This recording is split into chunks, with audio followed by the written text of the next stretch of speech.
And in one last word, I think after the liberalization process started, this is one major movement that has taken. Every villager has participated, not because someone has asked him to do so, but on his own. They would form in every village a joint action committee, and joint action committee would sit together at the mandal level and would call all the village joint action committee leaders and would prepare this, this day the caste people will come and observe dharna in front of mandal. So like that for over 100 days in every mandal these dharnas have taken place. Every caste has participated. Whenever a caste observes a dharna, it would also display its own profession to the public. So if dhobies are on dharna, they would also in one corner also begin to wash clothes and show their protest by doing their work on the roads.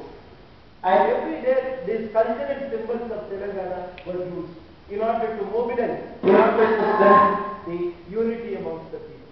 So that's the kind of a participation that one has witnessed during the last 3 months. The kind of which we have not seen, I have not seen in my lifetime. 1969 was not like that. It was merely an opposition, a violent movement. This movement is not a violent movement. It is peaceful movement. That is the important attribute of the present movement. Therefore, I would, definitely, this has given me an opportunity to place my views in front of this August gathering, and I would appreciate some questions and stop at this.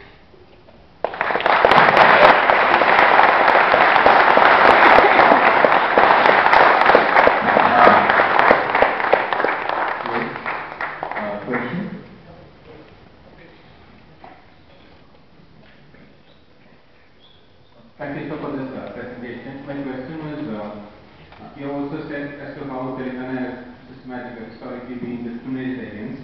Now, assuming the state of Telangana is formed, how long do you think before the state can pay for its own, let's say, progress by way of institutions that need to be set up and infrastructure that needs to be developed? So, what would be the period, and would it require any support from the center or the premier of the Andhra state for that to happen? I don't think any additional support from center would be required. You may have to switch off the next week. Okay? Yeah. But then two things are required. One, the civil society initiatives that are now so strong and so vibrant, I think they should be protected and nurtured. This is enforcing such amount of accountability on the part of the political leaders. So, if that can be sustained and maintained, one important condition. Secondly, I don't think additional resources are required. Reorientation of the development pattern is required.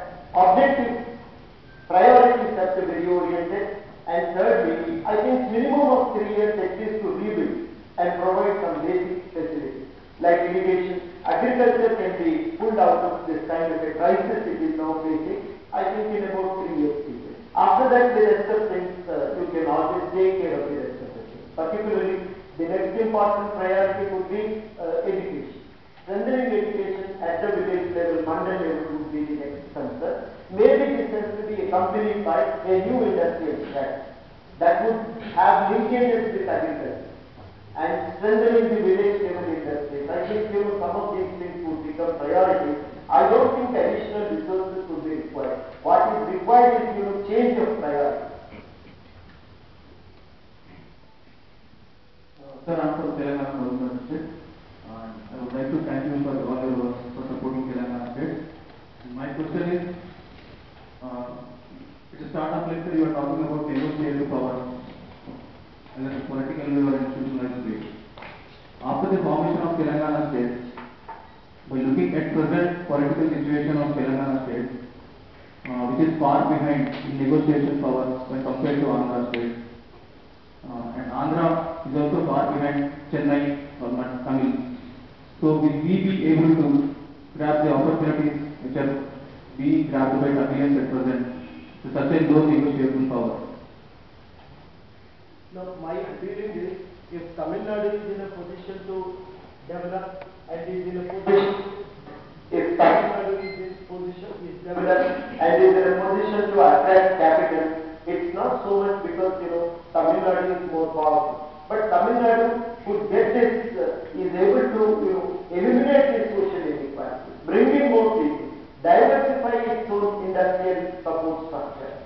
There are a number of ways Tamil Nadu is different from Andhra Pradesh. Andhra Pradesh, what happened is that after 1996, we have experienced the development of a crony capital, a capital that depends on the state.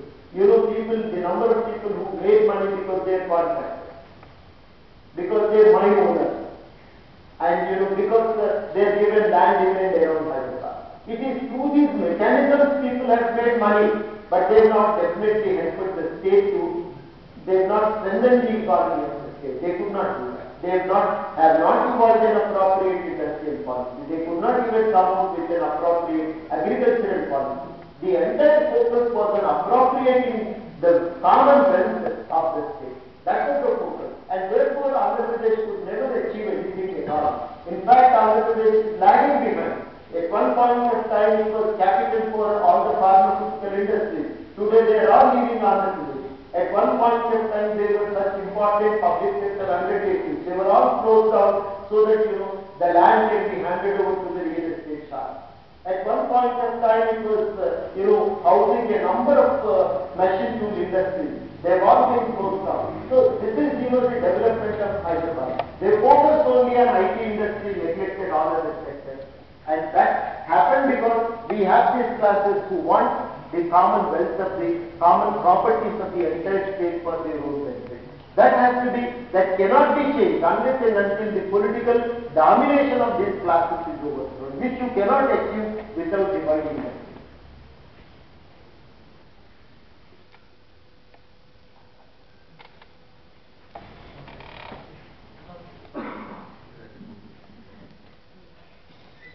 I read this your problem, but an answer in this prospectus of Polavaram.